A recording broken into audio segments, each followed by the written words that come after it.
Obviously I'm a huge Cameron fan, especially like Confessions of Fire. That joint, I still rock that now. But there was a point. The new Cameron sneakers too. There was a point where Cam, when he introduced everybody, well, when Santana came out, there was a point where not just myself, but a lot of people, like when Santana came out, like people, he was better at a point than Cameron, in my opinion, for like a small period, and then he kind of like, in my opinion, like fell off a little bit. I wouldn't say fell off. I would say, like I said, just not focused on music because of other things. And one thing about Dipset, everybody had their own style. That's what made that crew so, like, dynamic. No two rappers rap the same. So people slept on Jim Jones too. But I'm just saying, like Jim Jones, Cameron, Joel Santana, Harrell, Uncasa, 40 Cal, and Freaky Zeke, and I'm forgetting one guy's name, and J.R. Ryder. Now J.R. Ryder had some overtones of Cameron. He sounded like Cameron when he rapped a little bit, but J.R. Ryder was super talented too. And again, that's just like inspiration. But all those artists I just named, none of them really rap the same. So you had a different mix of everybody. But Jewels was the youngest one besides J.R. Ryder. And I'm talking about the core group. Jewels was like the baby. He was like 17, 18 when he was hanging around me. Like, he was super talented and raw. Like, he wrote his first song that he put out with me in a car driving up to Syracuse. And it was called Listen to This Gangster. And when I heard him writing that song, I knew he was going to be like a star because his play on words is crazy. Like, ridiculous. It's ridiculous. And his triple entendres is crazy. Oh, man. Yeah. So it's like he was doing things with flow that I haven't seen done. It was a point, and this is the God honest truth. There was a point when Joel Santana was out, Lil Wayne was like trying to get to Joel status. Oh yeah.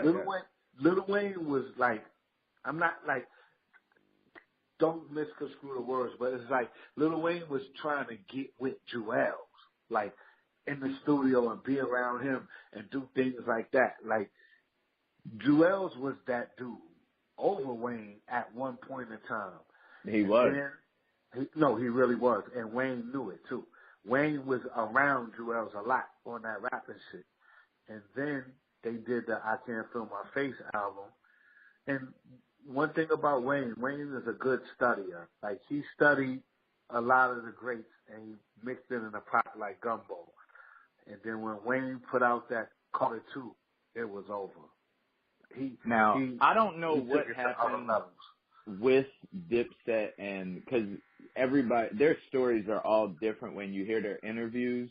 Mm-hmm. But I'm gonna tell you this: two things. One, when I listen, when I'm out, whether it be at a lounge, a bar, or just listening to iTunes, and I hear a Dipset song, first thing is I think of you, like your energy. The second thing, because it's a Harlem thing, the second thing is, no matter where you are in the world, literally, or where you are in the United States, when a Dipset song comes on, oh yeah, you get up. The energy and everybody loves it. I was just in Brooklyn, matter of fact, last night, and when they played it, gosh. And listen, when it took off, it was crazy. Like, I was there. I was there firsthand. Like it was crazy. It was crazy. Like They had the game on lock. but listen, people literally went from we were on the block, everybody, hey, what's up, y'all? How y'all doing? What's up?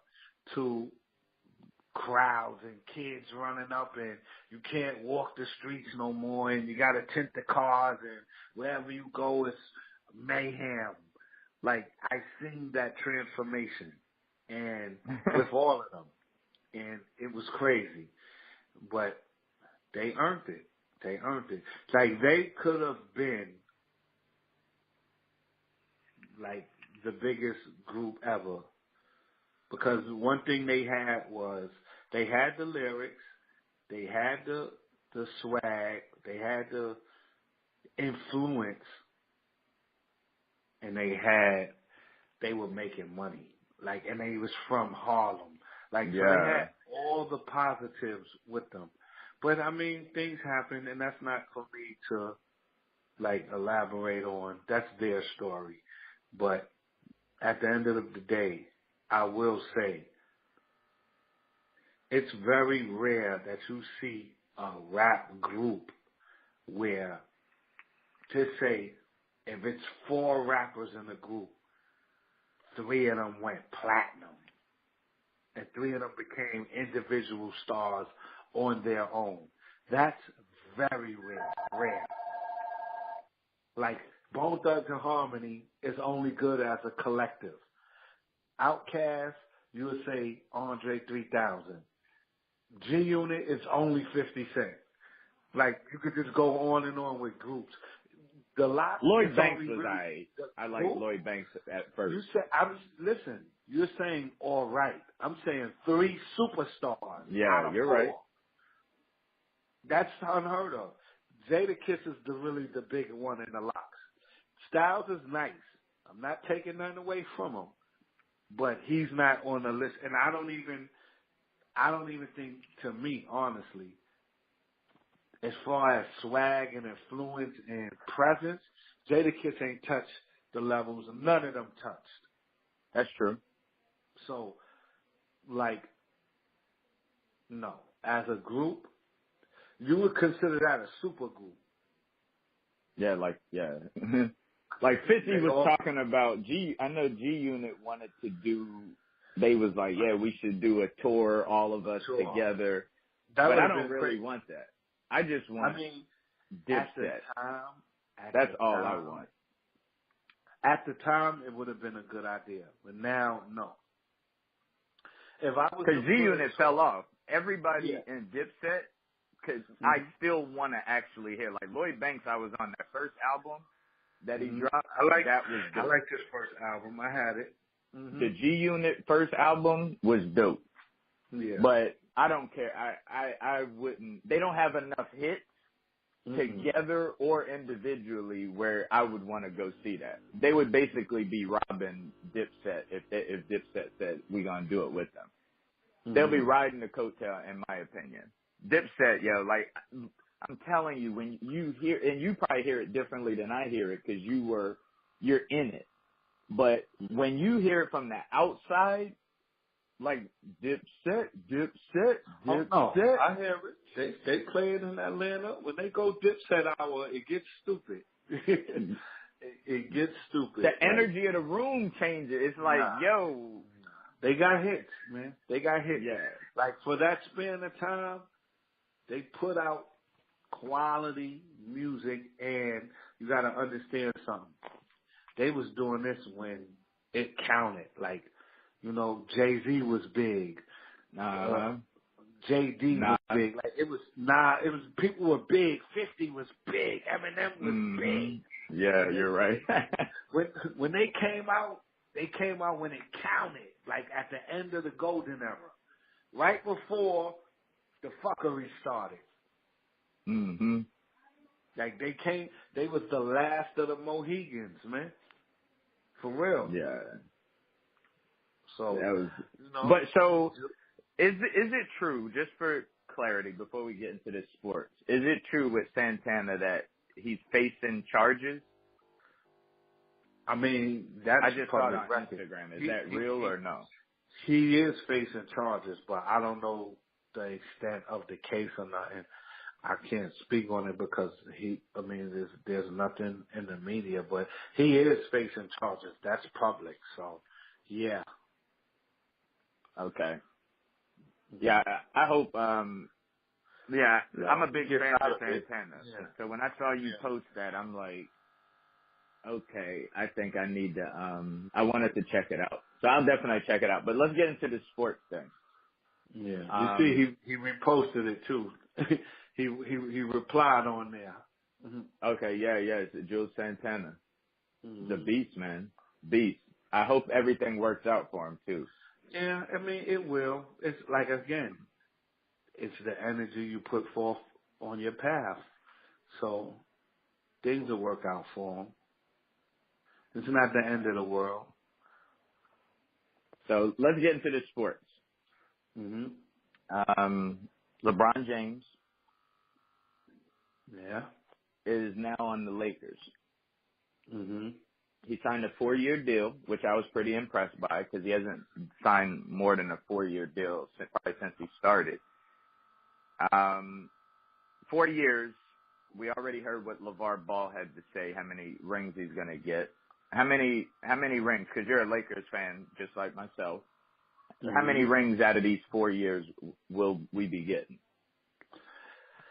I'm hoping he could get us one, at least one or two, because this year I don't think nobody's beating Golden State unless they get a bad injury or there's a such thing as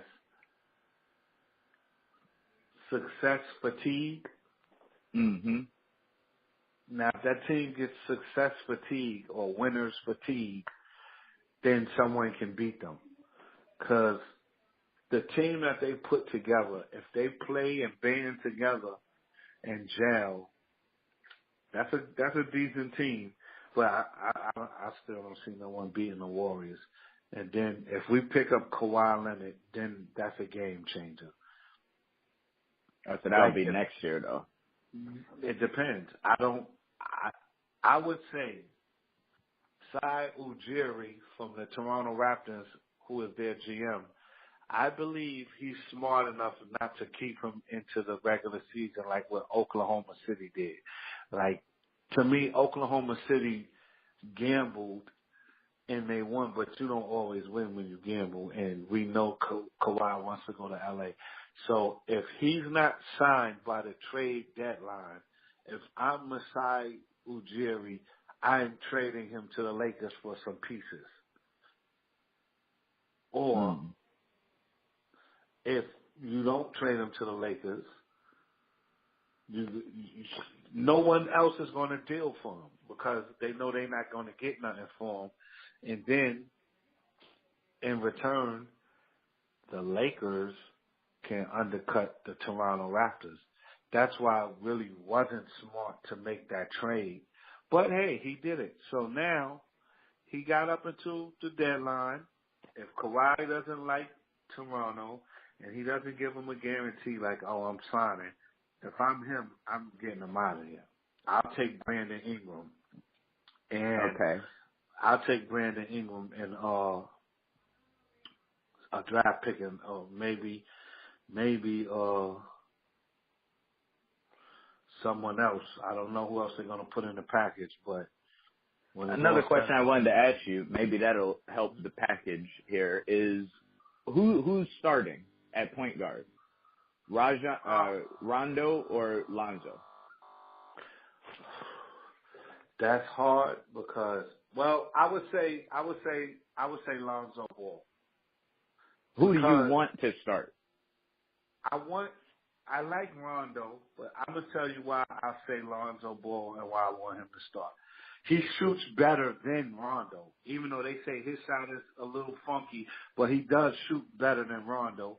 And LeBron James is still going to play on the ball. So now you have two playmakers like Chris Paul and James Harden. So now